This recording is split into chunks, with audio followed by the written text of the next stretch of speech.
Jadi dia adalah sebagai perantara yang mendistribusikan kepada konsumen atau masyarakat. Itu namanya adalah perusahaan dagang. Secara spesifik karakteristiknya adalah seperti itu.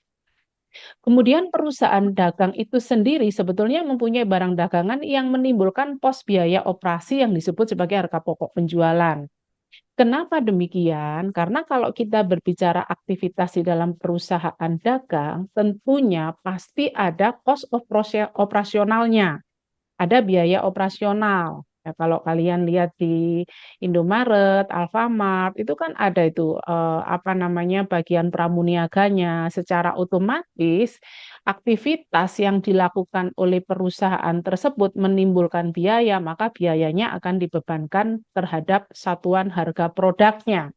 Sehingga penentuan harga pokok penjualan itu juga didasarkan pada berapa biaya yang dikeluarkan di dalam aktivitas perusahaan dagang tersebut.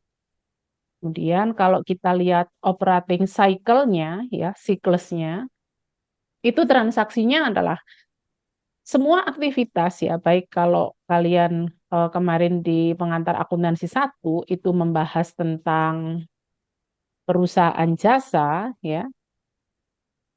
Kalau untuk apa namanya di perusahaan yang sekarang kita pelajari saat ini mungkin sempat disinggung juga oleh Bu Dura, tapi Bu review dulu. Itu ada transaksi pembelian pasti semuanya adalah menggunakan kas. Jadi ada kas pertama dulu. Aktivitas yang dilakukan di perusahaan dagang itu adalah dibiayai atau menggunakan dana yang disebut dengan kas. Ada kas dipakai untuk membeli barang, kemudian barang yang dibeli itu dijadikan sebagai persediaan, ya, inventory. Kemudian dari persediaan itu barang dijual. Kalau secara kredit maka akan menimbulkan receivable, yaitu piutang. Kalau secara tunai maka akan langsung jadi cash. Tetapi kalau piutang itu pada saat jatuh tempo dikolek ya. Jadi pada saat due date jatuh tempo ada collection sehingga bisa menjadi kas kembali. Itu kalau kita berbicara operating cycle-nya di dalam aktivitas perusahaan dagang. Secara sederhana ya, kalau Ibu gambarkan lanjut bahwa operating cycle of bisnisnya, kas itu diwujudkan menjadi sebuah inventory, di sini ada barang. Barang kemudian dijual kalau secara kredit akan menimbulkan piutang. Pada saat piutang itu jatuh tempo, maka akan bisa menjadi kas. Nah, ini nanti yang akan kita pelajari yaitu bahwa perusahaan dagang itu secara basic perbedaannya kalau kita berbicara konteks aktivitas di dalam akuntansi dengan perusahaan jasa yang sebelumnya kalian pelajari, itu bahwa di sini menekankan ada inventory, ada persediaan yang tentunya nanti berhubungan dengan perhitungan harga pokok penjualan. Kemudian kalau selanjutnya kalian pelajari ya, di sini kalian lihat di PPT-nya Ibu, bahwa transaksi-transaksi yang harus dibedakan dengan perusahaan jasa, kalau di perusahaan dagang penjualan. Kalau di perusahaan jasa yang sebelumnya dulu di pengantar akuntansi 1 itu namanya pendapatan. Ketika sebuah usaha itu memberikan jasa, ya, itu akan menerima income, menerima kas. Itu pendapatan kalau di akuntansi 1. Tapi kalau sekarang kita fokusnya adalah ada barang yang dijual. Berarti akan mendapatkan kas kalau ada transaksi penjualan. Ada barang yang dijual, berarti harus ada transaksi pembelian terlebih dahulu. Jadi harus membeli barang terlebih dahulu. Sehingga ada inventory, seperti tadi yang kita lihat di dalam slide sebelumnya, yaitu bahwa ada transaksi pembelian barang untuk bisa kita memiliki inventory atau persediaan yang akan dijual kembali. Kemudian kalau secara kredit menimbulkan piutang atau receivable, kalau pada saat kita beli itu tidak secara tunai, maka kita akan punya kewajiban, yaitu namanya utang dagang. Kemudian di dalam transaksi, baik itu pembelian ataupun penjualan, itu pasti akan menimbulkan yang namanya biaya. Ada biaya penjualan dan juga administrasi secara umum. Seperti yang tadi sekilas Ibu singgung, yaitu misalnya di retail itu ada pramuniaga, itu menimbulkan biaya administrasi. Gajinya, terus kemudian kalau kita berbicara Aktivitas operasional itu kan kalau toko itu kan pasti ada biaya listriknya. Nah, itu semuanya masuk dalam kelompok biaya administrasi. Kalau biaya penjualan berarti adalah bagaimana pada saat kita menjual barang kepada konsumen itu timbul kos yang harus dikeluarkan. Misalnya biaya pengiriman barang atau misalnya pada saat bagaimana sih supaya barang itu dikenal oleh konsumen? Ada yang namanya biaya promosi, periklanan. Nah, itu adalah semua item-item biaya yang masuk di dalam komponen biaya penjualan. Dari adanya transaksi penjualan yang menghasilkan uang yang kita terima, kemudian kita pakai untuk membeli barang dan untuk membiayai semua biaya yang terjadi di dalam aktivitas operasional, maka akan timbul selisih yang namanya laba atau rugi. Itu nanti akan kita buat yang namanya laporan laba rugi. Sampai sini paham dulu ya. Ada yang mau ditanyakan? Cukup, Bu. Tidak? Oke, lanjut. Nah, kemudian yang selanjutnya ya, kalau kita berbicara penjualan. Penjualan itu, tadi Ibu singgung di slide sebelumnya, ada penjualan tunai dan juga penjualan secara apa? Tunai dan Secara kredit, Bu. kredit. Oke, kalau Ibu tanya langsung dijawab ya. Jadi kita Iya. biar bisa komunikasi dua arah, interaktif. Jadi penjualan tunai itu yang harus dipahami. Kalau kalian SMK-nya jurusan akuntansi pasti paham. Penjualan tunai itu pasti debitnya kas. Ibu sekarang nggak berbicara debit kredit karena Ibu anggap bahwa di pengantar akuntansi 1 kalian sudah paham kapan ada debit, kapan ada kredit. Jadi saya nggak menjelaskan definisi debit kredit. Saya langsung masuk di jurnalnya. Penjualan tunai misalnya adalah transaksinya adalah penjualan barang dagangan dengan menerima pembayaran kas atau tunai secara langsung dari pelanggan pada saat terjadinya penjualan. Jadi kalau transaksi tunai di dalam akuntansi itu debitnya pasti kas. Dan di dalam akuntansi jurnal di debit itu pasti di jurnal di awal. Artinya adalah jurnal itu kan pasti ada dua apa namanya pencatatan secara berpasangan. Ada debit, ada kredit. Jadi kalau debit itu pasti di atas, kredit pasti di second line-nya, di baris yang kedua. Jadi kalau transaksinya adalah penjualan tunai, maka kas bertambah, penjualan juga bertambah. Jadi kas bertambah di sebelah debit, penjualan bertambah di sebelah kredit. Nah, ini berarti yang sebelah debit ini yang mana? Kas atau penjualan? Kalau di tulisannya Ibu ini, di PPT-nya Ibu. Ini yang debit Yang yang kas. mana? Kas, Bu. Kas. Bu. Penjualannya di kredit karena penjualan bertambah itu di sebelah kredit. Terus kemudian sekarang lanjut, kalau penjualan secara kredit ini yang debit yang mana ini? Piutang dagang. Iya, Anda piutang dagang. Karena piutang bertambah di sebelah debit, penjualan bertambah di sebelah kredit. Sekarang kalau Ibu tanya, kalau piutang berkurang itu berarti terjadi pada saat apa? Terjadi pembayaran piutang. Terjadi pembayaran piutang. Kalau piutang berkurang, berarti apa yang di sebelah debit? Penjual. kas, Bu. Kalau piutang berkurang, yang di sebelah Menerima debit kas. apa? Kas. Kas pada Berarti kas piutang. di sebelah debit, kreditnya adalah apa? Piutang. Piutang. Oke. Safety ya. Kalau aktif Ibu catat loh ya, nanti ada poinnya. Jadi silakan kalau nanti pas pada saat Ibu tanya, yang bisa jawab, jawab aja ya. Jadi nggak usah di-mute. Oke, jadi ini adalah kelanjutan dari pengantar akuntansi 1, sehingga apa yang Ibu bahas ini pasti tidak jauh berbeda dari apa yang sudah disampaikan oleh Ibu Jusita Dura. Ya. Oke, sekarang Ibu lanjut. Ketika terjadi transaksi penjualan secara kredit, berarti piutangnya bertambah di debit, kemudian penjualannya juga bertambah. Jadi dalam satu transaksi itu tidak selalu murni ada plus dan minus. Bisa terjadi plus-plus dua-duanya. Kayak gini nih, piutangnya bertambah, penjualan juga bertambah. Jadi diasumsikan bahwa sebelah kredit itu tidak selalu bersifat negatif. Ya, positif juga bisa dikredit. Kalau ini kan transaksi kan sifatnya sama-sama positif tuh. Piutangnya bertambah, penjualannya juga bertambah. tambah. Jadi kalian jangan berasumsi bahwa kredit itu bersifat negatif. Debit pun juga bisa bersifat negatif gitu. Jadi bahwa posisi debit kredit itu adalah bisa debit itu bermakna positif, bisa bermakna negatif. Pun juga kalau kita berbicara sebelah kredit itu juga bisa bermakna positif, juga bisa bermakna negatif. Jadi istilah debit kredit ini jangan dimaknakan bahwa debit itu positif, kredit negatif, tidak selalu. Karena dua-duanya bisa mempunyai sifat tersebut. Bisa dipahami sampai sini? Bisa, Bu. Oke, Ibu lanjut ya, Bu Aning lanjut ya. Nah, sekarang kalau piutang itu dilunasi, ya biasanya piutang itu ada yang namanya tempo, jatuh tempo atau disebut kalau di dalam akuntansi term of date-nya, waktu pelunasan. Kalau jangka pelunasannya itu adalah lebih cepat dari umur piutang, misalnya 10 hari akan dipotong atau akan diberikan potongan misalnya 10%. Maka secara otomatis kalau piutangnya 1 juta, dilunasi 10 hari, dipotong 10%, berarti kan kita akan hanya menerima 900.000.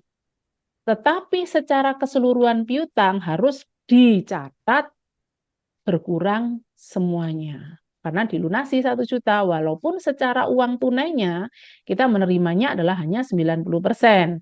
Karena yang 10% adalah potongannya. Nah, kalau ada jurnal transaksi yaitu bahwa piutang yang dilunasi sebelum jatuh tempo, maka jurnalnya adalah debitnya kas, kemudian sama potongan, kemudian kreditnya piutang.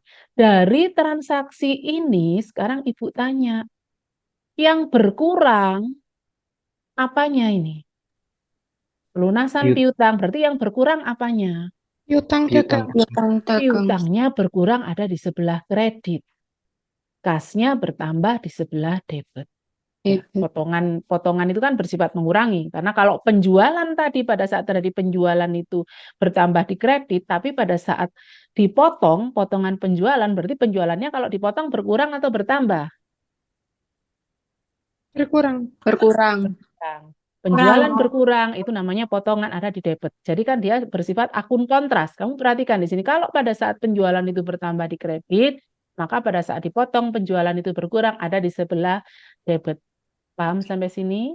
Paham. Oke, lanjut ya. Nah, sekarang retur. Apa itu retur? Retur penjualan apa? Pengembalian barang.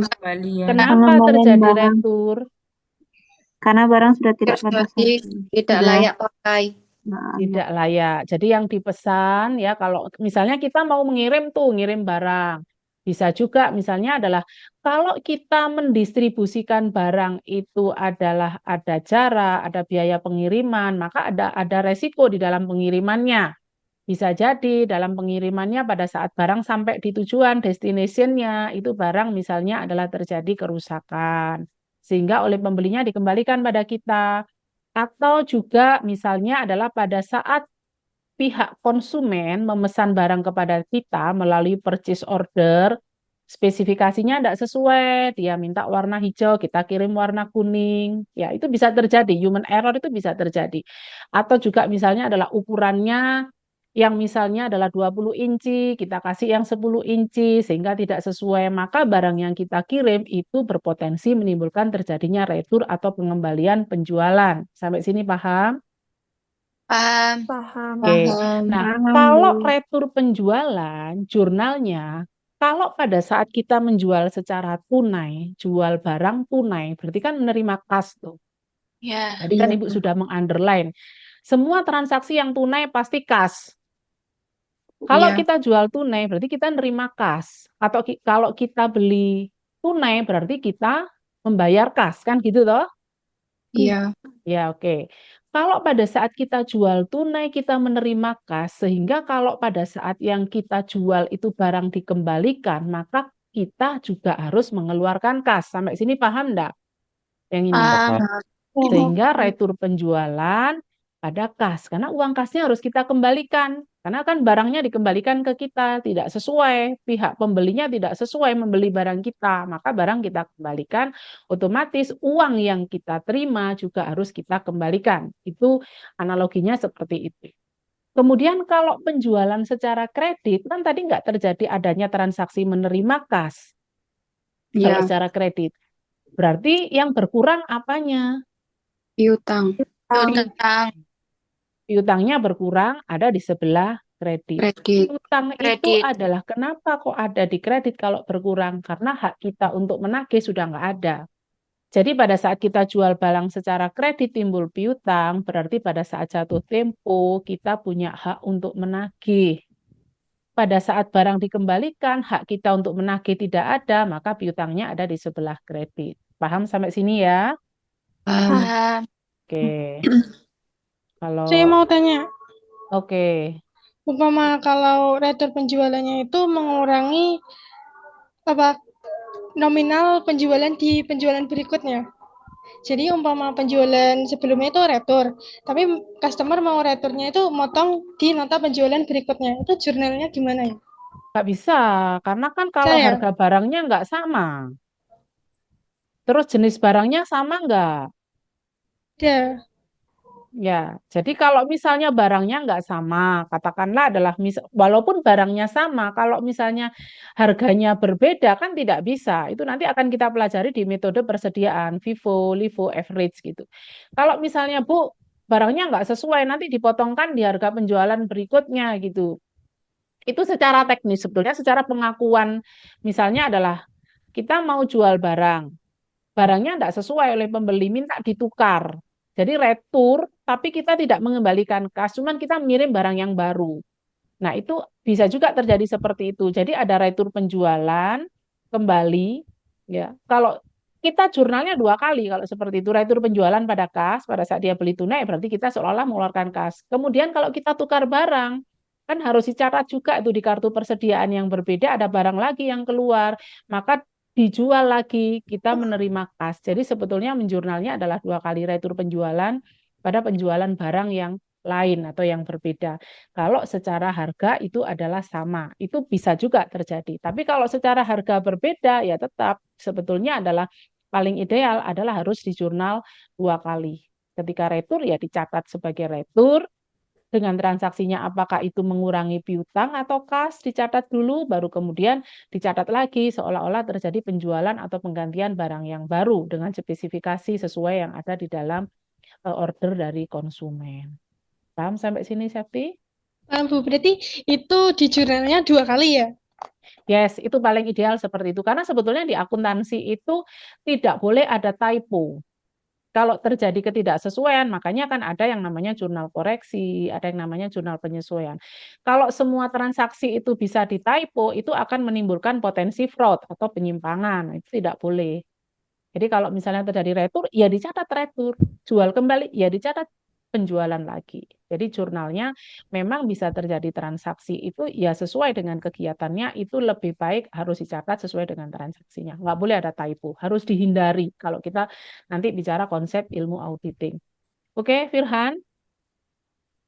Izin menyambung diskusinya ya Bu, tapi Mm-mm. mungkin dikembalikan ke prinsip akrual mungkin ya Bu ya. Kalau tadi yang returnya dianggap ataupun dicatat di transaksi berikutnya, itu kan berarti terjadi kurang saji saat dilakukan pencatatannya, karena nggak dipakai prinsip akrualnya tadi. Mungkin gitu nggak sih Bu? Atau seperti Apa? apa? Coba diulangi lagi, Firhan. Gini Bu, mungkin kalau menurut saya dikembalikan ke prinsip akrual tadi, di mana kalau setiap transaksi terjadinya transaksi perlu dicatat. Kalau pakai di catatnya retur itu di nota selanjutnya itu berarti saat sebelum terjadinya pencatatan berarti terjadi kurang saji kan Bu?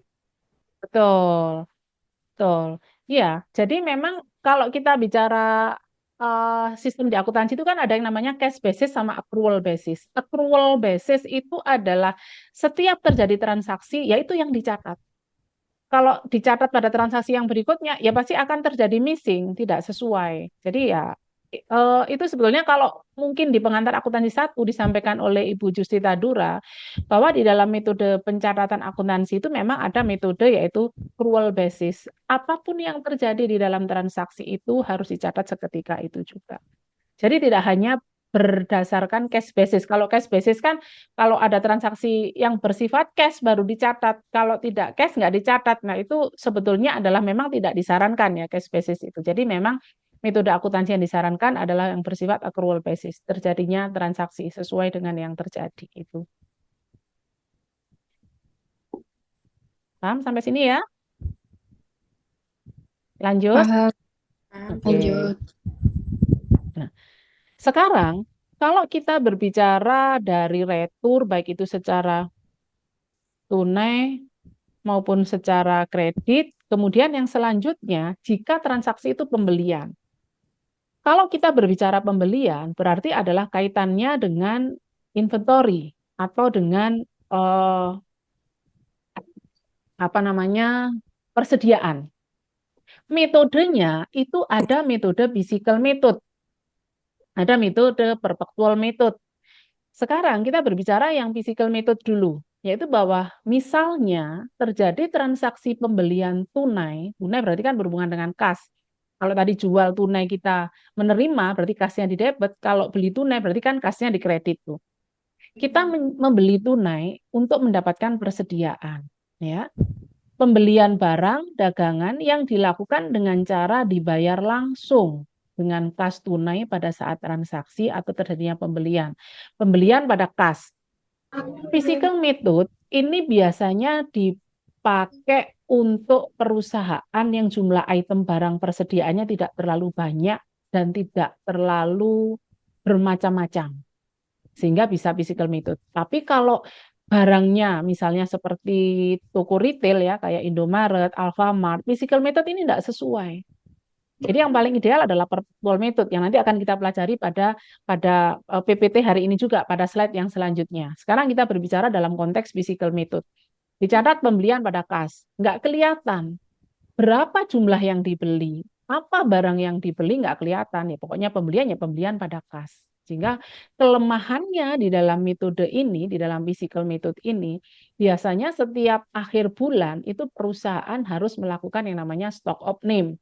Dihitung, didata, ada berapa sih persediaan itemnya berapa, dilihat stokisnya dan sebagainya. Itu karena kita pakai physical method, jadi harus dilakukan stock of name secara rutin.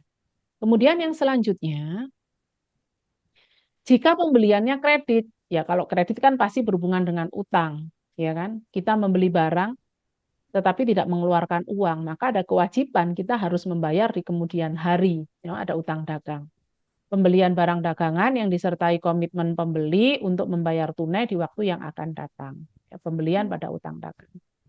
Kalau pada saat kita membayar itu sebelum jatuh tempo, maka di sini pasti kita akan dapat potongan. Sama halnya kayak tadi, pada saat kita jual barang kalau sebelum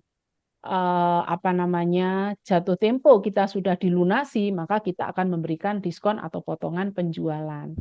Tapi kalau kita membeli pada saat kita mau membayar sebelum jatuh tempo, maka kita akan mendapatkan potongan pembelian. Sehingga nilai misalnya utang dagang kita 1 juta, kita dipotong 20%, maka kita akan bayar berapa kasnya? Coba dihitung. Utang, beli barangnya 1 juta. Kemudian pada saat pelunasan dipotong 20%, maka kita akan membayar berapa? 50.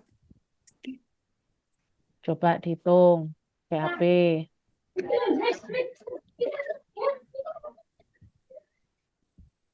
Kita beli barang 1 juta.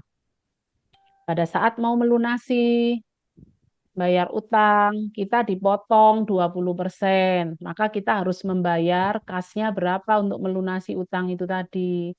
800.000. 800.000. Potongan pembeliannya 200.000. Jadi secara nilai utang kita berkurang 1 juta, tapi kas yang kita keluarkan adalah sebesar 800.000. Kenapa? Karena 200.000-nya adalah sebagai diskon atau potongan pembelian. Paham sampai sini? Apa semua? Oke, lanjut. Nah, sekarang kalau kita bicara retur, ya retur pembelian itu juga bisa terjadi. Barang yang kita order ya itu tidak sesuai dari pembelian.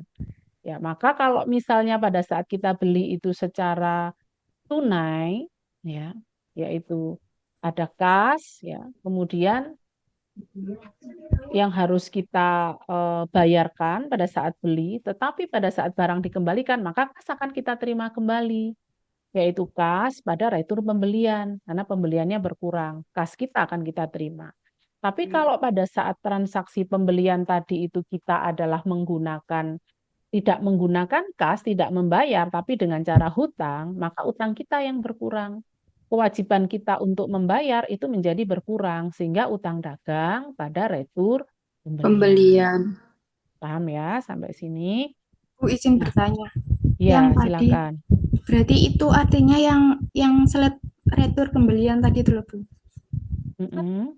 Yang utang dagang ini berarti meskipun di debit tapi dia artinya berkurang juga ya. Mm-mm. Mm-mm. Ya. Utang bertambah itu di sebelah kredit. Ketika utang berkurang di sebelah debit. Sekarang saya flashback dulu ya. Akun, ya sebentar, Mas Firhan, ya silakan. Bu, saya mau tanya, kalau pada praktiknya kita beli ke e-commerce misalnya, kita beli di Shopee ataupun Tokopedia gitu ya, kita Mm-mm. kan beli ada masa ongkirnya, tapi kita bayar dulu, ya kan? Belum kita terima barangnya itu. Nah, itu pengakuan pembeliannya pada saat kapan?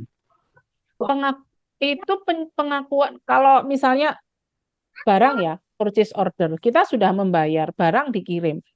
Kalau di dalam akuntansi, kalau itu kan transaksi secara personal ya. Kalau transaksi secara personal kan tidak mungkin dicatat. Tapi kalau itu transaksinya adalah dalam jumlah besar, di dalam pengiriman barang itu kan ada sistem yang namanya FOB Destination Point dan juga ada FOB Shipping Point. Masih ingat? TPA 1. Kalau FOB Freight on Board-nya shipping point, berarti transaksi itu adalah akan dicatat ketika antara penjual dan pembeli atau produsen dengan konsumen tadi itu sudah deal. Itu sudah terjadi transaksi. Jadi barang dianggap menjadi haknya konsumen, ya deal, kita sudah bayar duluan, barang masih dalam pengiriman. Itu berarti kita sudah melakukan pencatatan itu, walaupun barang belum diterima. Tapi pasti ada note-nya, yaitu dalam atau sedang pengiriman. Tetapi secara pencatatan itu namanya adalah FOB shipping point. Jadi dalam proses pengiriman itu sudah diakui sebagai barang haknya pembeli. Walaupun belum sampai pada gudang atau tempat pembeli berada. Tapi sudah deal, sudah selesai transaksi dengan pihak penjual. Ketika sudah deal, sepakat itu namanya FOB shipping point. Jadi pada saat pengiriman itu sudah menjadi tanggung jawab dari pihak pembeli. Tapi kalau kita menggunakan sistemnya adalah FOB destination point, barang akan dicatat ketika sudah ada di destination, berarti kan tujuan tuh, di gudangnya pembeli. Kita mengakui pencatatan bahwa barang sudah sampai. Jadi makanya kalau di dalam akuntansi ya ada dua itu sistemnya. Apakah shipping point ketika terjadi deal di transaksi gudangnya penjual, dalam proses pengiriman sudah diakui oleh pihak pembeli atau sampai barang tiba diterima oleh pembeli secara langsung di tempat pembeli, di gudangnya pembeli baru dicatat, itu namanya destination point. Mas Firhan, Oke, Bu. paham sampai sini? Kalau ini, Bu, kalau pengakuannya bagi penjual gimana, Bu? Misalkan penjual menerima purchase ordernya. Penjual kan dapat purchase ordernya sejak tanggal 2 hari yang lalu lah misalnya, sejak tanggal 2 hari yang lalu. Kemudian penjual baru memproses pesanannya itu 2 hari kemudian. Nah, itu pengakuan Itu penjualannya, pengakuan penjualannya adalah pada saat barang dikirim. Purchase order bagi pihak penjual itu belum terjadi transaksi. Kalau biasanya penjual itu akan menggunakan sampai pencatatan barang keluar dari gudang. Jadi makanya ya, purchase order itu bukan sebagai penerbit nota pengiriman barang. Purchase order itu hanya sebagai pesanan. Kalau sekarang sifatnya barang itu adalah ready stock, ada di gudangnya penjual, maka bisa langsung dikirim, akan dicatat pada yang namanya stokis barang berkurang. Pada saat stokis barang berkurang, itulah diakui terjadi transaksi penjualan. Tetapi kalau purchase order sampai tumpukan, itu belum terjadi transaksi penjualan. Walaupun sebetulnya itu ada yang namanya pencatatan penerimaan uang, misalnya adalah piutang. Tetapi pengeluaran barang ini itu adalah dicatat pada saat terjadinya stok barang itu keluar. Jadi piutang itu belum diakui sebagai piutang pada penjualan, tetapi adalah sebagai uang muka, down payment, order barang, atau misalnya pemesanan barang. Nah, itu masih belum mengeluarkan stok barang yang sesungguhnya. Memang kompleks sih kalau kita berbicara pada misalnya adalah harus dibayar down payment dulu, ya kan, uang kesepakatan terlebih dahulu dan sebagainya, sampai kemudian barang dibuat atau diproduksi. Kadang kan barang itu belum tentu yang sifatnya adalah dia ready stock. Ya, jadi pencatatan kalau terjadinya pengakuan penjualan ya sampai terbit nota penjualan. Kalau purchase order itu belum. Ini Bu, kalau yang di e-commerce tadi saya masih mau tahu sih Bu, seputar di e-commerce tadi. Mm-mm. Kan di e-commerce ada sistem menahan dana tuh sampai ada pesanan diselesaikan gitu. Betul. Jadi pengakuannya gimana? Itu kan misal penjualannya mereka mengakui pada saat dikirimkan, ya kan? Iya, sampai pesanan dikirim, betul. Kasnya udah kita terima bahkan sebelum pesanan itu dibuat kan, sebelum pesanan itu diproses Betul, sama penjual udah menerima uangnya. Nah, betul, betul. pengakuan uangnya itu gimana? Sedangkan uangnya itu baru bisa kita terima. Pengakuan uang pada saat yang kita terima down payment itu sebetulnya adalah kewajiban loh. Itu belum menjadi income sepenuhnya. Dana ditahan itu kan sebetulnya kewajiban bagi kita untuk memenuhi produk barang yang harus kita kirim. Sehingga kalau misalnya itu adalah dicatat, itu tidak boleh dicatat sebagai income sepenuhnya. Karena income itu, kalau orang jual barang, itu kan ada take and give. Saya menerima, barang saya keluarkan. Tapi kalau sifatnya masih inden, ada dana ditahan, sementara kita masih harus menyiapkan untuk pemenuhan barang yang akan kita jual, maka down payment itu tadi tidak boleh diakui sepenuhnya sebagai income. Jadi pencatatan pengakuan labanya nanti itu adalah pada saat barang yang diorder sesuai dengan purchase order itu sudah dikirimkan. Dana ditahan ya tetap. Namanya akuntansi itu kan setiap transaksi seperti yang tadi disampaikan full. Setiap terjadinya transaksi itu kan harus dicatat. Cuman dana ditahan ini sebetulnya pengakuannya sifatnya kalau kita kategorikan di dalam akun, dana ditahan ini masih utang. Utang kita sebagai penjual untuk memenuhi apa yang diorder. Jadi pada saat barang yang diorder itu kita sediakan, kita siapkan, kita kirimkan, itu baru boleh diakui sebagai income atau sebagai nilai kas yang diterima. Tapi kalau masih sampai titip dana, down payment, itu utang pengakuannya kalau di dalam catat akuntansi. Kan pembayaran di muka itu kan utang. Jadi kita menerima pembayaran diterima di muka, itu kan utang.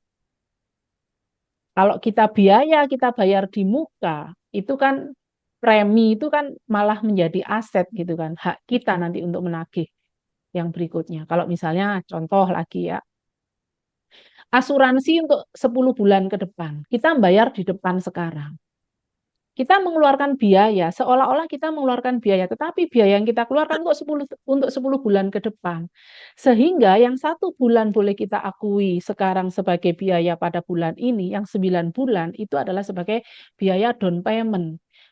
Biaya yang dibayar di muka itu menjadi aset. Sama halnya kayak tadi, pendapatan yang kita terima di muka itu namanya utang. Kan nanti harus dilakukan jurnal penyesuaian pada akhir bulan. Berapa ya dari yang sudah kita terima, yang sudah dipenuhi pengiriman barang. Makanya kan di dalam akuntansi itu ada yang namanya jurnal penyesuaian setiap akhir periode. Jadi pengakuan pendapatannya ya setelah terjadinya betul-betul pemenuhan barang yang diorder itu tadi disesuaikan pada akhir bulan. Berapa down payment yang sudah dipenuhi itu namanya jurnal penyesuaian. Paham sampai sini, Firhan? Ya Bu, terima kasih. Mungkin nanti saya sambung diskusinya setelah kelas saja. Ya, oke.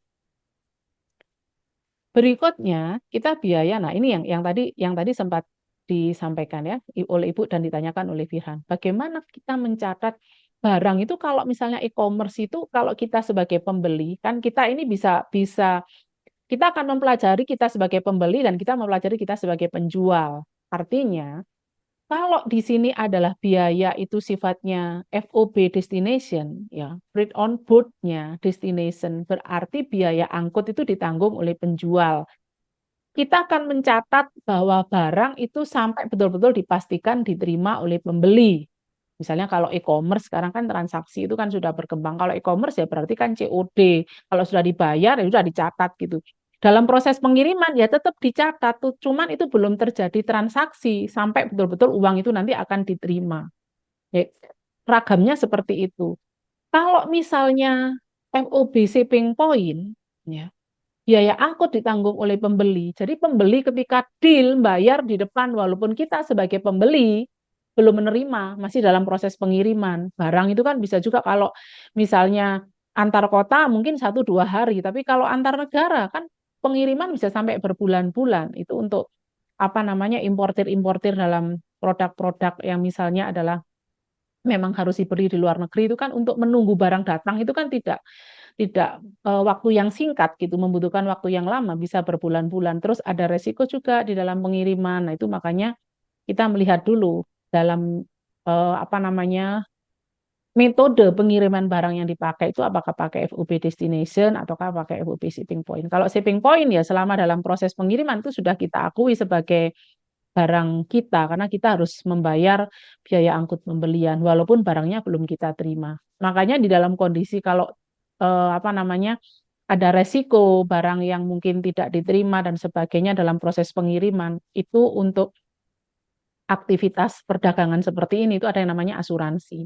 Sehingga nanti supaya untuk menghindari resiko yang sangat besar bisa merugikan baik itu pihak yang membeli ataupun yang menjual, maka ada asuransi namanya asuransi pengiriman barang. Sehingga barang itu nanti pasti akan diterima atau diganti dengan yang baru ketika di dalam proses pengirimannya terjadi hal-hal yang tidak diinginkan baik itu oleh penjual maupun oleh pembeli. Nah, di dalam transaksi perusahaan dagang ya, piutang dagang dan utang dagang kalau kita bicara itu di akuntansi 1 kemarin waktu kalian belajar sama Ibu Jusita Dura itu ada piutang usaha, kalau sekarang istilahnya adalah piutang dagang. Kemudian kalau kemarin bicara utang usaha, sekarang adalah utang dagang. Terus, nah biaya penjualan ya dan biaya administrasi umum. Kalau kita bicara biaya penjualan, itu adalah biaya-biaya yang berkaitan langsung dengan proses penjualan barang, bisa iklan atau promosi, biaya angkut, biaya komisi salesnya, ya, biaya pramuniaganya, itu masuk dalam biaya penjualan. Kemudian kalau kita bicara biaya administrasi umum, berarti adalah biaya-biaya yang tidak langsung yang berkaitan dengan kegiatan penjualan. Misalnya ya, kalau misalnya retail ya listriknya, kemudian gaji pegawai yang tidak secara langsung di pramuniaga, tapi ada pegawai lain bagian administrasi, ya maka itu masuk dalam konteks biaya administrasi. Ini semua adalah harus dicatat di dalam aktivitas perusahaan dagang karena itu sifatnya adalah sebagai cost of operasional, jadi mengurangi nilai pendapatan atau mengurangi nilai income. Sampai sini, ada pertanyaan enggak? Tidak ada? Coba ini nanti latihan, ini dikerjakan 10 menit. Mas Ical ini tadi sudah di-share ke mahasiswanya ya? Di The Learning sudah, Bu. Sudah saya upload. Sudah di-upload ya? Oke.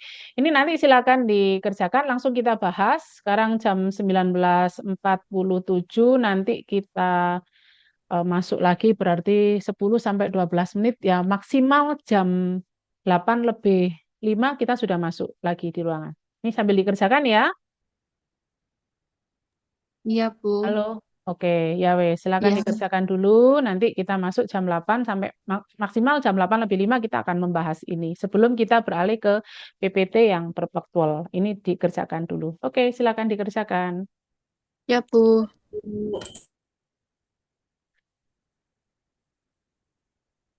Sudah selesai belum? Nanti Ibu kasih poin yang jawabannya betul. Ibu coba panggil nanti, tulis di chat ya. Jawabannya nanti Ibu coba lihat. Yang Ibu panggil berarti jawabnya nanti nulisnya di chat. Satu transaksi aja. Iya, Bu. Sebentar ya. Transaksi dagang. Ya. Coba kita bahas ya sebelum kita nanti beralih ke PPT yang selanjutnya yang perpetual.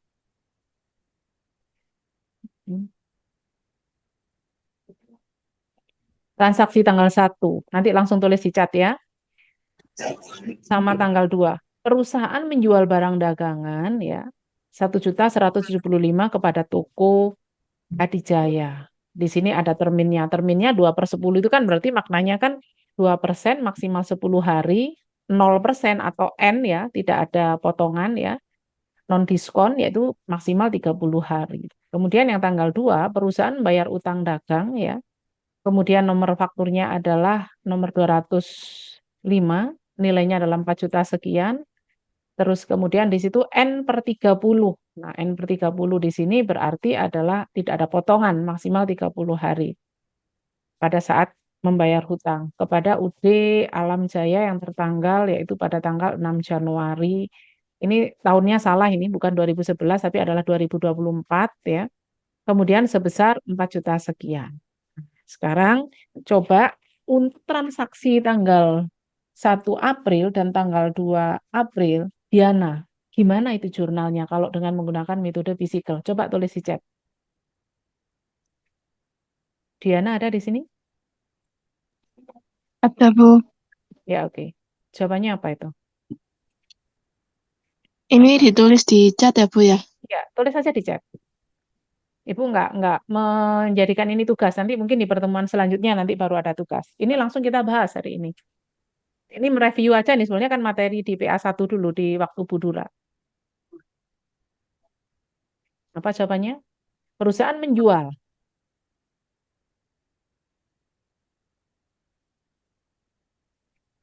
Diana?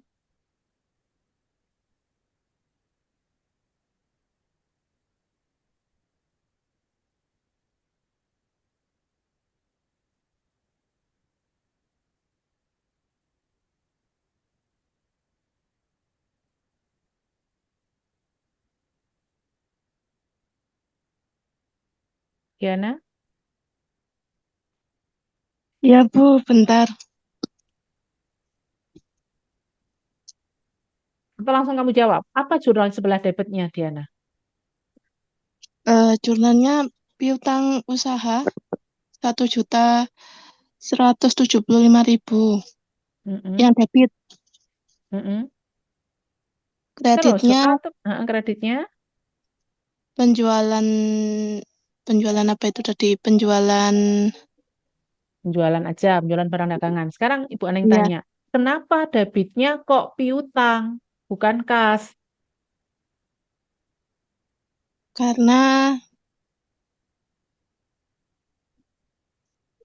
Ada yang tahu kenapa debitnya piutang? Apakah salah jawabannya Diana? Betul. Tapi kenapa debitnya piutang, bukan itu kas?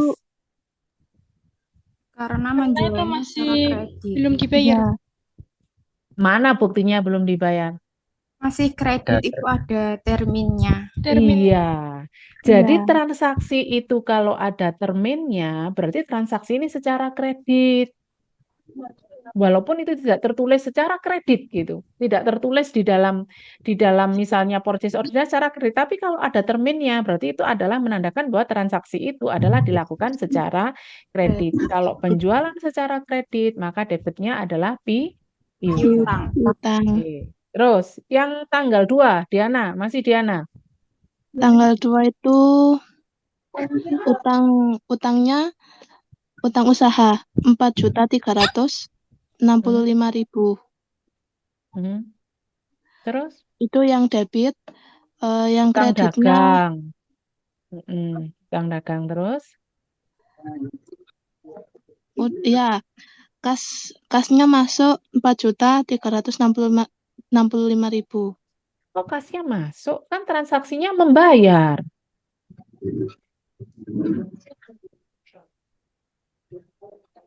Jurnalnya apa? Alah, kurang tepat. Ari Nur Rahmawati, tanggal 2. Lanjut tanggal 3. Tanggal 2 utang dagang pada kas. Kenapa kok kasnya di sebelah kredit? Karena membayar hutang. Iya, karena membayar. Membayar itu berarti kasnya adalah berkurang. Kurang. Kas berkurang ada di sebelah kredit. Lanjut, tanggal 3. Hari. Tanggal 3 pembelian pada hutang dagang. Pembelian pada hutang dagang. Kenapa kok pada hutang dagang? Kenapa, Ari? Bentar, Bu. Pembelian pada hutang dagang karena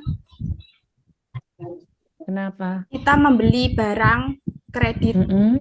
Secara Kredit. Kredit. Berarti kalau kredit hutang bertambah di sebelah kredit. kredit. Jadi kreditnya adalah hutang bertambah, debitnya pembelian bertambah atau berkurang? Pembeliannya ya bertambah. Iya, jadi transaksi yang tanggal 3 ini baik debit maupun kreditnya sama-sama bertambah. Ya, Pembeliannya bertambah, hutangnya juga bertambah. Oke, next tanggal 4 dan tanggal 5. Joyce. Joyce ada di sini?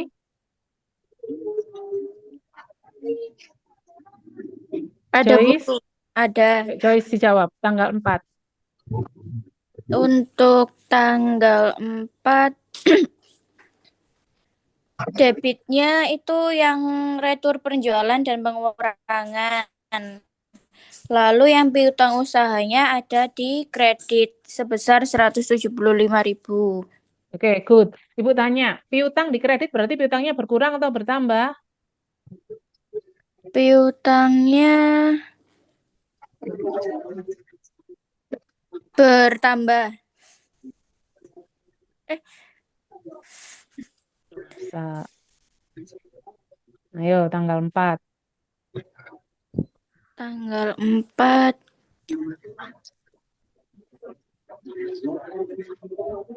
Pengembalian itu berarti kan retur. Iya, Apa di tadi retur. dijelaskan? Retur berarti mengakibatkan apa transaksinya? Kalau toko Adi itu kan berarti transaksi tanggal 1. Tanggal 1 kita ada piutang. Kalau di retur berarti apanya yang berkurang? Yang berkurang pas. Iya.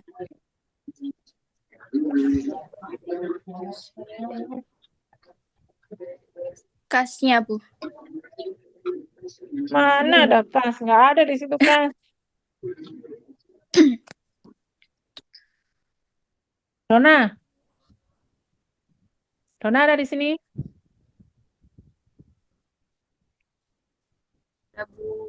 Dona Sabella? Ayo, Dona, tanggal 4. Bantu Joyce. Jawab, tak kasih poin.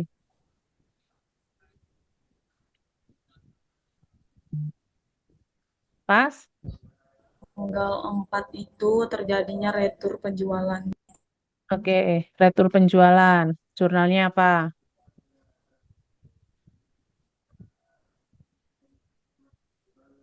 Jurnalnya debit. Debitnya apa?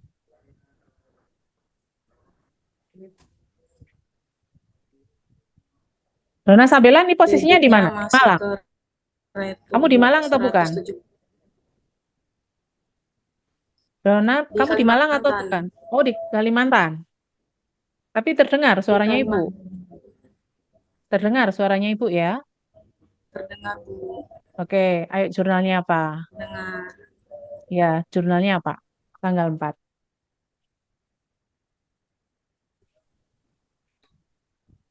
Debitnya apa? Debitnya yang retur, Bu. Retur apa?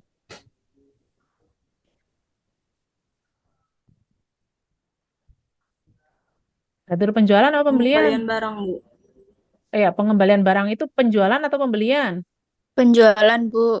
Retur penjualan di debit. Oke, terus kreditnya? Piutang dagang. Debitnya piutang dagang, Bu. Piutang. Berarti piutang dagang di sebelah kredit itu maknanya piutang bertambah atau berkurang? Mengurangi, Bu. Mengurangi piutang usaha. Bu. Utang berkurang. Retur penjualan berarti penjualannya juga berkurang. Berarti transaksi tanggal 4 ini baik posisi debit maupun posisi kredit sifatnya adalah sama-sama berkurang. Kurang. Paham ya? Oke, Ah, terus lanjut. Masih Dona, tanggal 5. Tanggal 5 itu piutang dagang, Bu. Terus, piutang dagang Jurnalnya sebelah mana? debit, Bu. Sebelah mana? Debit. Kreditnya apa? Kreditnya itu penjualan, Bu. Oke, good. Sekarang balik lagi, Joyce. Lanjut tanggal 5 yang selanjutnya. yang bawahnya itu ya, Bu.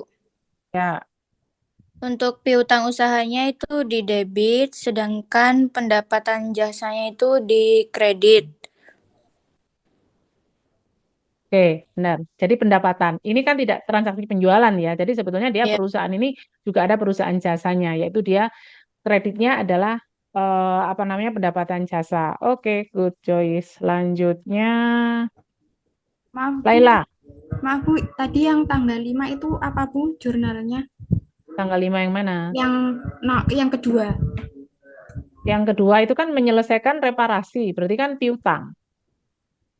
Kreditnya pendapatan jasa. Berarti piutang pada pendapatan jasa ya. Yes. Ya, terima kasih, Bu. Sekarang tanggal 6, Laila.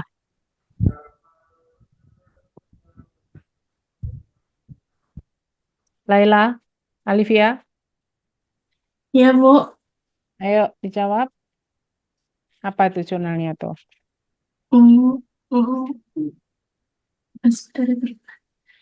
Kas pada retur pembelian. Tanggal 6, perusahaan mengembalikan barang rusak karena ini sebesar. Kenapa kok kas? Karena, ya, Bu. Kas pada pembelian, masa kasnya di debit? Ayo.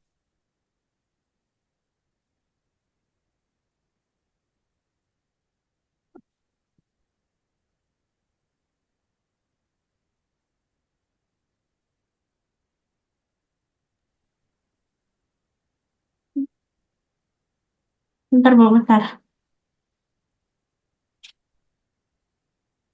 Ayo, Bentar, Bu. Hutang dagang, Bu. Pada retur pembelian. hutang dagang pada retur pembelian. Kalau utangnya di debit, berarti maknanya apa? Utangnya bertambah atau berkurang? Berkurang. Terus returnya, yaitu berarti pembeliannya juga Berkurang. Oke, good. Berikutnya, Jesse, tanggal 11. Perusahaan menerima pelunasan. Bentar, Bu. Perusahaan menerima pelunasan. Yang faktur nomor 220 itu berarti yang tanggal Bentar, yang tanggal faktur 220. Mana? tanggal ini 1. Oh, yang 1. Tanggal 1 ini kan 2/10. Debitnya yang 2/10. Terus dia dibayar tanggal 11. Pas. Dapat potongan berapa persen? 2%. 2%. Berarti gimana jurnalnya? Piutang usahanya itu di debit, terus penjualannya yang di kredit. Piutangnya di debit, penjualannya di kredit. Masa gitu? Iya. Piutang Menerima. usaha pada penjualan. Menerima. Menerima. Kalau menerima tadi apa? Iya sih. Kalau menerima berarti Yang diterima apa? berarti di kredit. Apanya? Yang dikredit itu apanya? Dia menerima pelunasan, menerima uang kan? Uang itu apa? Transaksi apa? Penerimaan uang itu berarti menerima apa? Kas, Bu. Kas. Kas. Debitnya kas. Kreditnya apa? Tanggal Piutang. 1. piutang. Piutang. Piutangnya berkurang. Berarti ada kas bertambah, ada piutang yang berkurang. Berkurang. Iya. Piutangnya sejumlah berapa, jumlah transaksinya tadi, tapi kasnya tidak diterima secara penuh. Kenapa? Karena ada potongan. Potongannya berapa? Potongan Yaitu potongan 2%. 2%. Setelah ini tak 2%. kasih, tak share jawabannya. Sekarang tanggal 12. Aninda. Aninda? Sama tanggal 15. Ya, Bu, perusahaan. Untuk debitnya yaitu utang dagang sebesar 1.687.500. Kemudian kan itu ada terminnya, jadi mendapat potongan pembelian di kredit sebesar 50.625. Kemudian kasnya dikredit sebesar 1.636.875. Kenapa kasnya dikredit? Karena untuk membayar hutang, berarti kasnya dikredit berarti kas berkurang. Kas berkurang, hutang juga berkurang karena hutangnya di sebelah debit. Terus lanjut, berikutnya Nida tanggal 15. Untuk tanggal 15, perusahaan menerima pelunasan piutang dagang faktur nomor 221.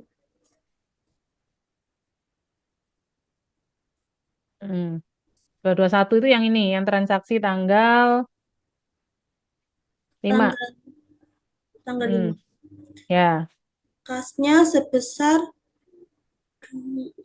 tanggal 5. Kasnya sebesar 2.719. Kemudian untuk Terus? potongan penjualannya nggak bisa itu. Belum sampai situ. Ayo, berapa potongannya? Potongannya sebesar 54.320. Berapa persen itu dari 2.716? 2%. Oke, terus kreditnya? Kreditnya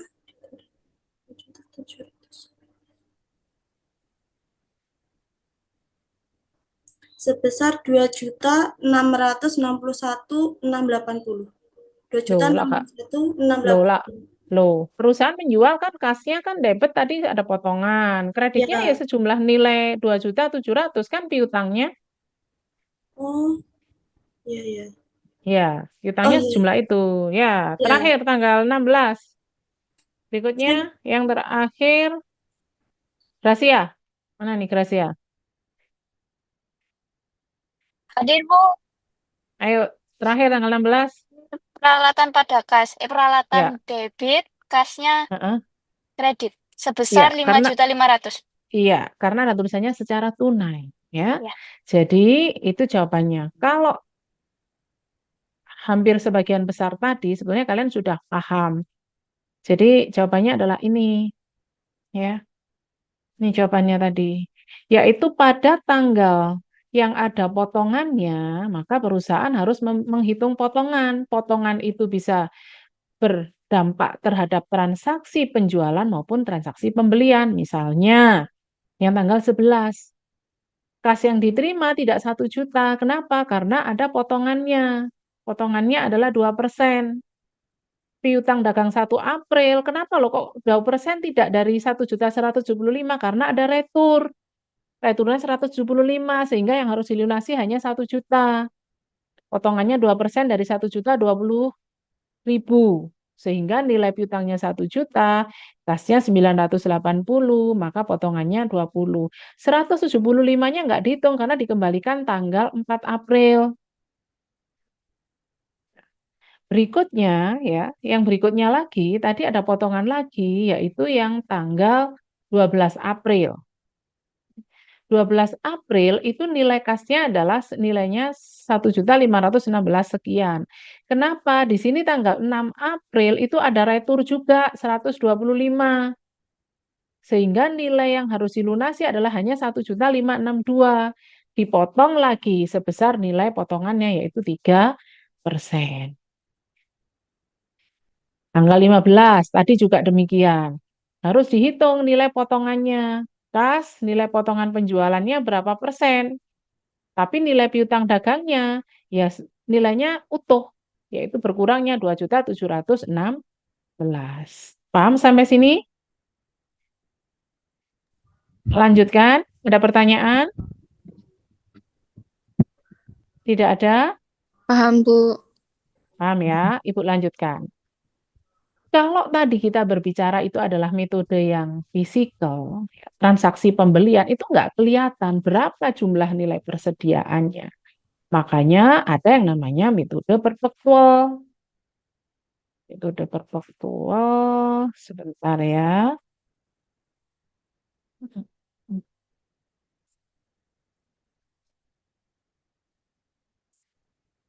Ini terlihat PPT-nya Ibu. Terlihat ya. Halo, kelihatan ini? Sudah? Kelihatan, Bu. Oke, baik. Mungkin sudah pada ngantuk ya, tinggal sedikit lagi. Sebentar ya, Ibu jelaskan. Kalau di dalam metode physical dan perpetual, itu perbedaannya ini. Nah, ini perbedaannya. Jadi, kalian perhatikan ya di sini, bahwa di dalam metode pencatatan, ketika dasar pencatatannya, kalau metode perpetual, kalian lihat, setiap transaksi barang dagangan dicatat di akun PBD. PBD itu adalah persediaan barang dagangan. Kalau metode periodik atau physical tadi, periodik atau physical itu sama. Ya, periodik itu ya physical. Di sini Ibu tuliskan metode physical dan perpetual. Perpetual itu yang baru ini kita bahas. Yang tadi kita bahas physical atau juga ada yang menyebutnya adalah sebagai metode periodik. Ya, ini adalah atau sebagai metode physical. Ini sama. Pencatatan akun persediaan hanya dicatat di akhir period, yaitu pada saat dilakukan stock opening. Karena setiap kali terjadinya transaksi, dia nyatatnya ya pembelian, ya penjualan gitu. Jadi tidak langsung berdampak terhadap nilai persediaan barang dagangan. Kemudian, kalau transaksi pembelian, akun persediaan di debit. Jadi kalau kita pakai metode yang perpetual, itu tidak ada akun pembelian. Jadi langsung dicatat sebagai persediaan barang dagangan. Kalau metode periodik, mencatatnya tadi adalah pembelian. Misalnya beli ya dicatat pembelian. Tapi kalau metode perpetual, mencatatnya adalah persediaan barang dagangan. Kemudian ketika terjadi transaksi pembayaran biaya angkut, karena biaya angkut ini nanti adalah akan melekat terhadap harga barang yang kita beli, ya, sehingga berdampak terhadap penentuan harga pokok penjualan, maka mencatatnya adalah persediaan juga. Tapi kalau tadi physical, nyatetnya ya biaya angkut pembelian. Ya, tadi kita bahas nyatetnya biaya angkut pembelian, baik itu yang pakai shipping point ataupun yang pakai destination. Kemudian kalau retur kalau berdampak terhadap persediaan, ya mencatatnya persediaan. Kalau itu adalah sifatnya retur pembelian, maka persediaan barang dagangan dikredit. Tapi kalau tadi pakai metode physical atau periodik, ya dicatat retur pembelian dari kredit. Kalau di sini nggak ada retur pembelian, retur biaya angkut pembelian, nggak ada. Semuanya adalah langsung melekat terhadap produk itu, terhadap nilai persediaannya. Kemudian kalau yang berikutnya adalah potongan. Potongan itu kan mengurangi itu nilai pembelian. Itu juga dicatat, berarti persediaan berkurang juga. Bukan secara kuantitas persediaan, tetapi secara nilai, secara harga yang melekat pada persediaan itu berkurang. Makanya mencatatnya adalah persediaan. Kalian perhatikan pada poin 2, 3, 4, dan 5, semua transaksi yang berdampak terhadap bertambah atau berkurangnya persediaan, maka mencatatnya adalah pada akun PBD, yaitu pada akun persediaan barang dagangan. Entah itu di debit kalau dia sifatnya bertambah, atau di kredit kalau itu sifatnya adalah bersifat mengurangi persediaan. Jadi biaya angkut pembelian, terus kemudian transaksi pembelian, retur pembelian, potongan pembelian, tidak ada. Semuanya melekat pada persediaan barang dagangan. Jadi langsung dicatat pada persediaan. Kalau terjadi transaksi penjualan, akun persediaan barang dagangan dikredit langsung dicatat terhadap nilai HPP-nya, harga pokok penjualan. Kalau pada saat tadi kita pakai physical kan tidak ada tuh pencatatan pada HPP ya pada saat nanti akhir bulan stok opnim. Tapi kalau pada saat transaksi ya langsung dicatat penjualan gitu aja. Apakah itu misalnya tunai, berarti kalau tunai kas pada penjualan, kalau kredit piutang dagang pada penjualan. Tapi kalau pakai perpekbo, selain mencatat kas pada penjualan atau piutang pada penjualan juga mencatat berapa barang yang dijual. Persediaan barang dagangannya itu berkurang berapa. Nah, itu juga harus dicatat kalau kita pakai metode perpekbo. Sehingga tidak perlu adanya jurnal penyesuaian. Stok opening jarang-jarang dilakukan kalau pakai metode perpekbo.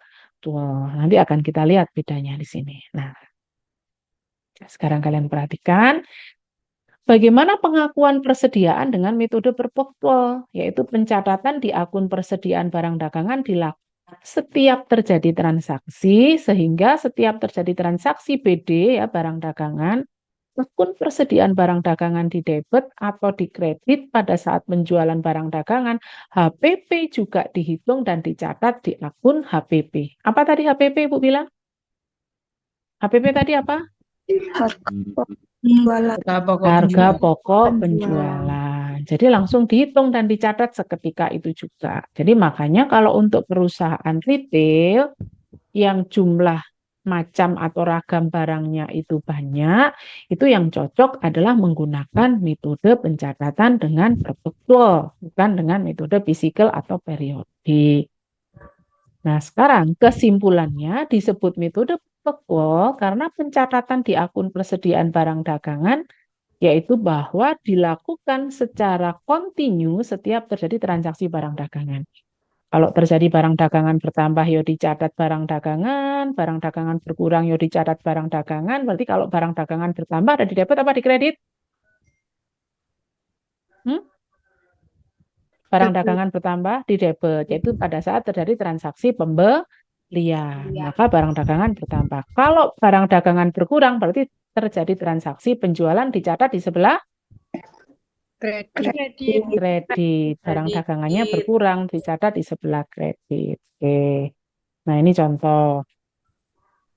Contoh pencatatan transaksi pembelian ya barang dagangan dicatat sebagai akun persediaan. Kamu perhatikan di sini ya. Ini catatannya Ibu ya. Misal tanggal 20 Februari 2018 dibeli secara tunai barang dagangan 10 unit 2 juta. Kalau 10 unit 2 juta berarti per unitnya berapa ratus ribu? 200.000. Oke, 200.000. Ini nyatetnya bukan pembelian, tapi nyatetnya persediaan barang dagangan. Kalau tadi yang metode physical atau metode periodik, nyatatnya kan pembelian pada kas tuh. Kalau sekarang nggak ada akun pembelian, langsung dicatat apa yang dibeli. Barang dagangannya sudah dicatat persediaan barang dagangan pada kas. Paham sampai sini? Paham. Ada yang mau ditanyakan? Belum Tidak? ada, Bu. Oke, lanjut ya. Kalau misalnya ada yang mau ditanyakan, langsung angkat tangan, raise hand. Kemudian, tanggal 22 Februari dibayar tunai biaya angkut. Biaya angkut ini secara kuantitas barang tidak berpengaruh. Kalau tadi kan kita beli 2 juta kan 10 barang tuh. Ya kan? Per barangnya 200.000. Kalau bayar biaya angkut untuk berapa barang ini? Ibu tanya. 200.000 ini untuk berapa barang? 10 barang. 10. Untuk 10 barang. Maka nyaratnya persediaan barang dagangan pada kas. Sekarang untuk mendapatkan 10 barang, perusahaan mengeluarkan uang berapa berarti totalnya? 2 juta. 2.200.000. 2.200.000. Ya. Barangnya ada berapa? 10. 10. Berarti per unit barangnya itu harganya berapa sebetulnya? 220. 220. Tidak boleh dianggap 200. Kenapa? Karena untuk mendapatkan barang 10 itu kita masih mengeluarkan ongkos lagi 200 sehingga per barang kita hargai 220. Kalau tadi kan pada saat sebelum ada biaya angkut, ini harga barang kan seolah-olah 200.000, iya kan? Ya, Kalau barang ini kita jual per unitnya 220, untung nggak? tidak. Kalau tanggal 20 belum ada tanggal 22, dari tanggal 20 misalnya tanggal 21 kita jual per barangnya 220, untung nggak? Rugi enggak? Un- Ya Ya Untung. masih untung. untung. Ini kan masih Untung. harga 200. Tapi 200. setelah tanggal 22, 22. kalau barang ini kita Sudah jual per beda. unitnya 220, untung nggak? Rugi. Rugi. Iya, nggak boleh dijual Rugi. 220. Kenapa? Untuk mendapatkan barang per unit itu, kita kosnya adalah sudah tidak 200.000, tapi 220. Makanya di sini dicatat, persediaan barang dagangan 200. Sehingga kalau ada 10 unit barang, maka total nilai persediaannya 2.200.000, maka per unitnya adalah 220. Paham sampai sini? 20. Paham? Paham. Bu Anin lanjutkan ya. Paham. Oke, Ya. sekarang ini potongan. Ada potongan tunai, karena kan tadi kita beli tunai itu. Potongan tunainya 100.000. Persediaannya kan berkurang. Sekarang per tanggal ini ya, dari tanggal tadi kan tanggal kita belinya adalah tanggal 20. tadi. 20, Bentar ya. Tanggal 22. 22. Terus kemudian ini jurnal potongan tanggal 20 ini ada potongan 100.000. Nah, kita beli barang 2 juta, dipotong 100.000, ada biaya angkut 200.000. Sekarang Ibu tanya, berarti setelah ada potongan, harga per unit barang berapa? 190. 210. Siapa yang jawab 210 tadi? Saya, Bu. Aninda? Dona, Bu. Aniasi, Bu. Aniasi, Bu. Kenapa? Kok 210? Kan pembelian tadi 2 juta, jadi per unit kan 200. Terus Ya. dapat kena ongkir, terus sama Ha-ha. dapat potongannya 100.000. Jadi kan 2.100.000, terus 10 unit jadi 210. Yes, betul. Jadi, pada saat kita mendapatkan barang itu 2 juta untuk 10, 200.000. Ada ongkir, ada biaya angkut 200, berarti 220. Ternyata dipotong 100, berarti untuk mendapatkan 10 barang, itu kita mengeluarkan 2.100.000. Berarti kalau 2.100.000, berarti per unitnya adalah 210. Kalau kita jual 220, masih untung berapa per unit? 10.000. Iya, 10.000. Paham sampai sini? Paham, Bu. Oke, lanjut ya. Sekarang transaksi retur pembelian. Ada barang yang dikembalikan 200.000. Berarti kan persediaannya berkurang. Kas pada persediaan barang dagangan. Logikanya kan berarti sekarang persediaannya kan dari tadi 2.100.000 dikembalikan 200, berarti tinggal 1.900.000. Ya kan? Kan persediaannya tinggal 1.900.000. Berarti per unitnya 190. Transaksi penjualan dicatat di akun persediaan. Nah, sekarang kamu perhatikan di sini ya. Kalau misalnya tanggal 25 ini dijual 10 unit barang, 3 juta, berarti harga pokok barang dagangannya adalah 2 juta, misal ya. Dengan harga pokok barang 2 juta yang dijual dengan harga 3 juta, maka kita lihat di sini adalah ada selisih untung berapa juta kalau dari transaksi ini?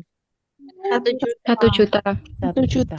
Jadi kalau kita menjual barang, kas 3 juta, penjualan 3 juta, itu barang dagangan per unitnya berapa? Harus dihitung. Kalau barang dagangannya masih dihargai 200, ya berarti HPP pada persediaan barang dagangan. Ini bedanya dengan yang metode physical. Kalau yang metode perpetual, itu langsung dicatat HPP pada persediaan juga. Jadi langsung diketahui. Tapi kalau tadi pakai physical cukup kas pada penjualan udah selesai. Yang dijual itu dengan harga berapa nggak dihitung. Tapi kalau pakai perpetual jurnalnya double. Lagi di sini. Transaksi potongan penjualan dicatat pada akun potongan penjualan. Ya. Kalau potongan penjualan ini kan tidak berdampak tuh terhadap persediaan barang dagangan. Jadi potongan yang berdampak terhadap persediaan barang dagangan itu adalah potongan pembelian. Maka jurnalnya kalau ini kan mengurangi nilai kas aja atau nilai piutang. Jurnalnya cukup potongan pada kas. Potongan penjualan pada kas. Oke. Retur penjualan dicatat di akun retur penjualan. Persediaan barang dagangan dan HPP. Kalau potongan penjualan itu tidak berdampak terhadap persediaan, tapi kalau retur itu berdampak, retur penjualan. Makanya nyatatnya juga terhadap persediaan barang dagangan. Contoh, diterima retur penjualan barang dagangan senilai 300.000, dibayarkan tunai kepada pembeli. Harga pokok barang yang dikembalikan 200. Jadi sebetulnya barang yang kita jual itu 200, tapi kita menerima kasnya 300. Sehingga nilai returnya adalah kita jurnal sesuai dengan yang kita terima 300, tapi nilai asli barangnya, persediaan yang tadi kita jual kalau dikembalikan, maka akan masuk lagi persediaan barang dagangan 200.000. Pada harga pokok penjualannya 200. Sampai sini, ada yang ditanyakan enggak? Sebelum Ibu lanjut. Izin Tidak ada? bertanya, Bu. Ya, silakan. Misal kita sebagai accounting gitu ya, kita itu boleh milih nggak sih mau pakai metode perpetual apa fisik, apa periodik itu. Terus apa mungkin ada kriteria tertentu, jadi harus pakai periodik apa perpetual? Boleh milih. Itu adalah tergantung pada kebijakan perusahaan. Tapi Tetapi intinya seperti yang sama ya, Ibu Bu? beda. Oh, beda. Dampaknya berbeda. Jadi tadi Ari mungkin masih mendengarkan Ibu. Kalau perusahaan itu ragam barang yang dijual itu banyak, itu tidak sesuai pakai metode physical. Physical itu harus selalu melakukan stock opening setiap akhir bulan. Kalau ragamnya banyak, otomatis kita nggak bisa mengetahui berapa ini harga barang per unitnya. Tapi kalau pakai perpetual, kamu misalnya di Indomaret, kamu beli barang misalnya permen Kopiko harganya 10.000, itu udah langsung kelihatan. Oh, ini harga pokok barang yang keluar adalah kamu beli dijual 10.000, itu sebetulnya harganya adalah hanya 8.000. Kan kelihatan persediaan yang keluar 8.000, tapi harga jualnya 10.000. Secara otomatis akan kelihatan secara langsung. Jadi kalau di dalam template membuat sebuah program aplikasi untuk barang yang ragamnya banyak, kalau kita sebagai perusahaan dagang, itu yang paling sesuai, yang disarankan adalah pakai metode perpetual. Tapi kalau yang dijual satu macam itu kan ada tuh kadang perusahaan itu kan hanya menjual satu jenis barang, boleh aja pakai physical, nggak masalah. Metode itu diperbolehkan dipakai, tetapi tidak bisa diketahui secara day to day berapa sih barang ini. Barang itu kan harganya bersifat fluktuatif, artinya akan berubah terus. Kalau makanya nanti kan kita juga ada sesi sendiri, kita akan belajar metode FIFO average persediaan ya, barang yang dijual ini dengan harga yang berapa. Kadang kita beli barang harganya misalnya 200.000, kemudian 1 bulan ke depan harga barang yang sama itu sudah berbeda, misalnya 225. Otomatis kan kita akan menjual, menawarkan dengan harga yang berbeda. Kenapa? Karena setiap penjualan itu pasti penjual berharap akan mendapatkan keuntungan dari transaksi tersebut. Paham maksudnya Ibu? Iya, Bu, paham. Oke. Ibu Terima lanjut ya. kasih. Ya. Sekarang Ibu lanjutkan lagi ya. Masih ada waktu. Kalau terjadi transaksi retur penjualan, itu dicatat di akun retur penjualan dan persediaan. Jadi kan kalau barang yang kita jual dikembalikan, otomatis kan persediaannya akan masuk tuh. Akan menjadi datang kembali, kita terima kembali. Makanya ada pencatatan persediaan barang dagangan di debit. Yaitu persediaan di debit kan bertambah sebetulnya secara maknanya. Tetapi HPP-nya, harga pokok penjualannya adalah berkurang. Jadi Kurang. kalau ada returnya kasnya harus kita kembalikan kepada pihak pembeli sesuai dengan yang kita terima pada saat kita jual. Persediaannya kita masukkan sesuai dengan harga aslinya barang. Nah, ini neraca saldo dan jurnal penyesuaian ya. Di neraca saldo, akun persediaan barang dagangan tercantum nilai persediaan barang dagangan sebesar saldo pada akhir periode. Di neraca saldo terdapat akun HPP yang menunjukkan nilai harga pokok penjualan untuk satu periode. Tidak perlu dibuat jurnal penyesuaian untuk akun persediaan barang dagangan kecuali nilai perhitungan fisiknya berbeda. Jadi misalnya di catatan kartu stoknya ada 90, tapi ternyata secara fisik barang itu hanya 70 atau hanya 85. Itu baru dilakukan penyesuaian. Tapi kalau secara stok di kartu persediaan dan fisik barang jumlahnya sama, maka tidak perlu yang namanya jurnal penyesuaian. Walaupun itu dilakukan stok opnim. Beda tadi kalau pakai physical, harus rutin dilakukan stok opnim karena untuk mengetahui, menghitung harga pokok penjualan. Paham sampai sini? Ada pertanyaan? Lanjutkan. Oke, sekarang jurnal penutup. Sama kayak di perusahaan jasa ya, jurnal penutup itu kan dilakukan setiap selesai tahun keuangan ya, laporan keuangan selesai dibuat jurnal penutup. Ditutup terhadap akun harga pokok penjualan, kemudian ditutup akun-akun biaya, penutupan akun penjualan dan akun kontras ya, ke akun laba rugi. Kalau laba ya berarti dia akan menambah modal, kalau rugi mengurangi modal. Kemudian penutupan akun pendapatan non penjualan ya. Misalnya ada pendapatan lain-lain ya, atau ada pendapatan jasa, pendapatan bunga dari simpanan di bank ya. Penutup akun laba rugi ke akun modal dan juga menutup akun pribadi ke akun modal. Misalnya ada modal yang diambil untuk kepentingan pribadi atau disebut misalnya adalah prive kalau untuk perusahaan personal atau dividen kalau untuk perusahaan perseroan. Nah, laporan keuangan itu adalah menggunakan metode perpektual maupun metode periodik. Informasi yang disajikan di dalam laporan laba rugi, laporan perubahan modal dan neraca, dan laporan arus kas pasti nanti jumlahnya sama. Loh Bu, kok bisa? Ya, karena kan meskipun pakai periodik atau physical, itu perusahaan harus selalu melakukan yang namanya stok opnim. Tapi kalau perusahaan itu jumlah kuantitas dan ragam barangnya banyak, itu disarankan menggunakan metode apa tadi Ibu bilang? Perpetual. Perpektual. Ya, Betul. perpektual itu lebih Oh. sesuai dengan perusahaan dagang yang mempunyai jenis atau ragam barang yang sangat bervariasi. Sampai sini ada pertanyaan enggak? Tidak ada? Cintanya, Ya, silakan. kalau retur penjualannya itu dari transaksi penjualan bulan sebelumnya, jurnalnya tetap sama ya? Tetap basisnya kan accrual. Jadi kalau misalnya transaksi pada syarat itu misalnya tanggal 25 Januari. Syaratnya adalah 2/10. 2/10-nya kan pasti akan terjadi di bulan Maret. Ya kan? Ya dicatat di bulan Maret, enggak apa-apa. Tapi Kan kan di bulan transaksi sebelumnya itu sudah dibuat laporan. bukan Itu di nggak bulan mau, sebelum laporan laba rugi itu kan dibuat per 1 tahun.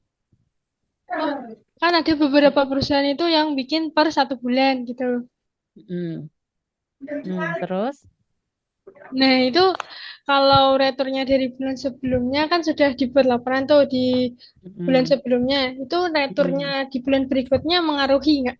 Mengaruhi transaksi? Ya, yang bulan berikutnya dicatat pada bulan berikutnya. Jadi ada transaksi pada bulan berikutnya kan nanti akan secara keseluruhan dia sifatnya akan, kalau misalnya secara tunai ya kan. Ini returnya apa yang dimaksud, retur pembelian atau retur penjualan? Ini retur, kasusnya retur penjualan.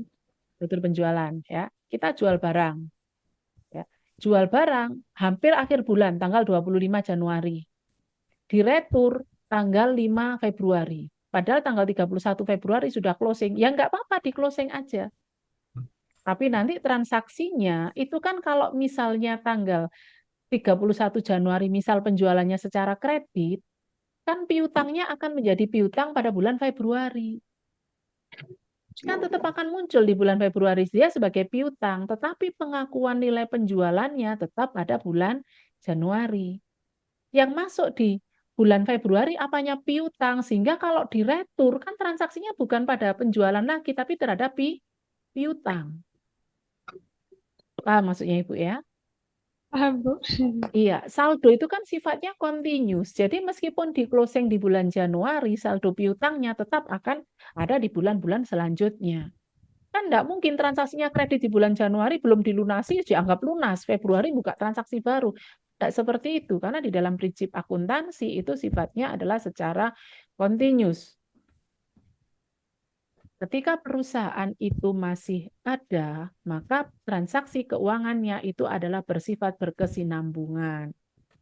Saldo piutangnya ya harus ditagih pada periode-periode selanjutnya, saldo hutangnya juga harus dibayar pada periode-periode selanjutnya sesuai dengan timeline-nya. Jadi nggak tetap berdiri bertambah, sendiri. Bu, ya. Kenapa? Tetap bertambah ya kalau misalkan belum ada pelunasan. Iya, tetap harus diakui kan ada saldo. Makanya kan dalam neraca saldo itu berapa nilai saldo yang belum selesai pada bulan itu akan dilanjutkan pada bulan selanjutnya. Selanjutnya nggak selesai akan terjadi pada bulan selanjutnya. Saldonya terus-menerus akan ada. Selama perusahaan itu masih ada aktivitas operasionalnya, maka pencatatan akuntansi itu tidak boleh berhenti dan terputus. Dia kan sifatnya berkesinambungan. Makanya kan ada saldo, saldo awal, saldo akhir, saldo awal, saldo akhir, terus seperti itu. Dari period to period. Paham sampai sini? Paham, Bu. Ada pertanyaan lagi? Tidak ada? Tidak ada pertanyaan? Belum. Oke. Di chat tadi ada soal. Sebentar ya. Kayaknya yang ini nanti kayaknya nggak nutut dibahas. Mas Saldi, koordinator kelasnya masih stay, Mas Saldi? Iya, Bu. Mas Aldi, untuk yang nanti soal kedua ini dibuatkan ini ya, untuk pengumpulan Pengumpulan. tugas, nggih? Iya, Bu. Ya, saya share sebentar untuk soal yang terakhir untuk materi ini. Oke. Nah, ini lihat ya soalnya Ibu ya. Coba nanti kalian kerjakan ini ya. Jadi misalnya di sini adalah tahun 2019, bulan Desember, dibeli barang dagangan secara kredit dengan syarat 1/10 ya. End of month, EOM itu adalah end of month 1.600.000. Kemudian di sini adalah dikembalikan 40% dari barang dagangan yang dibeli tanggal 3 Desember, berarti 40% dari 1.600.000 karena rusak. Nah, ini berarti kan harus dihitung 40% dari 1.600.000 itu berapa? Dijual barang dagangan secara tunai 920.000, di mana harga barang aslinya 550, berarti persediaan itu 550. Coba ini kalian buat jurnal ya, dikerjakan mulai dari tanggal 3 sampai dengan tanggal 28 menggunakan metode perpetual ya, kalian perhatikan di sini. Buatlah jurnal untuk mencatat transaksi di atas dengan metode perpetual.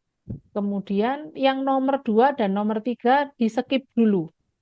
Ini Ibu jelaskan minggu depan. Ya, Bu. Ya.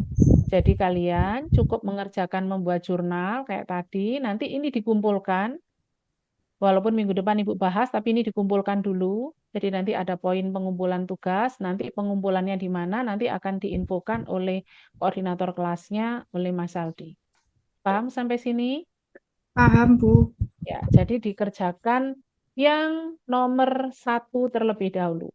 Minggu depan akan kita bahas dan Ibu lihat hasil pengerjaan tugasnya. Tapi semuanya harus dikerjakan. Yang nomor 1 untuk jurnal. Seperti yang tadi kita bahas dengan menggunakan metode apa? Perpetual. Ya, metode report book. Paham sampai sini? Paham. Oke. Ini untuk yang kelas digital sudah diabsen oleh koordinator kelasnya ya? Sudah, Kamu Bu. diabsen ya, Mas Aldi? Sudah ya? Sudah, Bu. Berarti untuk yang kelas offline saya absen sendiri ya? Ya, Bu. Oke. Alvanda ada? Iya, Bu, ada. Ada ya? Ada. Oke. Diana? Hadir, Bu. Hadir ya. Firhan tadi ada. Lucy? Tadi ada. Ladies? Hadir, Bu. Ladies ada. Nailul? Hadir, Bu. Ya, oke. Yesi? Ada, Bu. Oke, lengkap ya. Yang di kelas, untuk yang kelas offline, jadi kita selama bulan puasa, yang kelas offline juga join di Zoom. Nanti untuk setelah libur Lebaran, kita masih ada satu sesi lagi minggu depan di jam yang sama, yaitu dimulai dari jam 19 sampai jam 21. Baik itu yang kelas offline maupun yang kelas digital, nanti akun link Zoom-nya di link Zoom yang sama. Sampai sini ada pertanyaan? Bu, Bu, maaf, Ya, belum di absen. Nama kelas Iya. offline.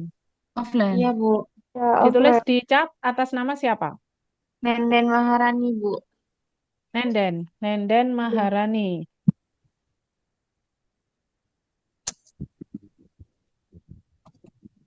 Ada lagi? Irma Dana, Bu. Siapa? Aduh, Irma Dana. Irma. Ya. Ada lagi? Ania Ya. Sihulandari. Kelas offline juga? Iya, Kamu KRS-annya ini terakhir ya? iya Bu. Oke. Aniase, Nenden, sama Irma. Ada lagi? Tidak ada? Semuanya sudah? Untuk yang kelas online nanti koordinator kelasnya langsung biasanya nanti akan menginfokan ke Ibu untuk absensinya. Jadi setiap kali pertemuan usahakan kalian selalu hadir ya. Karena kan seperti yang Ibu Aning sampaikan tadi bahwa absensi itu juga ada nilainya. Paham sampai sini? Paham, Bu. Tidak ada pertanyaan yang lain? Terakhir Cukup untuk kumpulin materi. jam berapa, Bu?